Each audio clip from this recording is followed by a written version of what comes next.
চলিত বৰ্ষত ভাৰত চৰকাৰৰ পৰিবহণ আইনখনত ব্যাপক পৰিৱৰ্তন আনিছে। সেই পৰিৱৰ্তন অনুসৰি যান বাহন আইনৰ অধীনত হোৱা জৰিমনাৰ পৰিমাণ আগতকৈ অধিক হাৰত বৃদ্ধি পাইছে। গতিকে এই সবল আইনখনৰ অধীনত জৰিমনাসমূহ যাতে যান বাহনসমূহ গৰাকী আৰু চালকসকলক আমি অনুৰোধ জনাব বিচাৰিছোঁ, তেওঁলোকে যাতে যান বাহনৰ নীতি নিয়ম মানি যান বাহন চলায় আৰু জৰিমনাৰ পৰা ৰক্ষা পৰে যেন।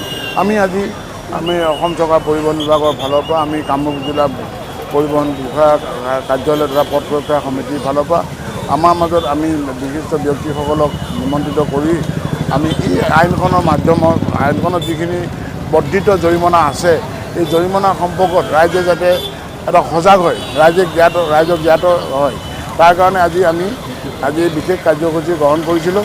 আৰু এই আমাৰ এটাই উদ্দেশ্য, ৰাইজে সময় থাকোঁতেই যান বাহনৰ নীতি নিয়মখিনি তেওঁলোকে জ্ঞাত হৈ লওক আৰু নীতি নিয়মখিনি মানি চলক। ইতিমধ্যে ছাৰে কৈছেই, পথ সুৰক্ষাই জীৱন ৰক্ষা।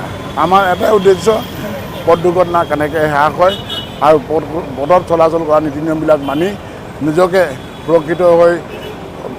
সুৰক্ষিতভাৱে গন্তব্যস্থানত উপস্থিত হওক। আমাৰ সেইটোৱে কাম।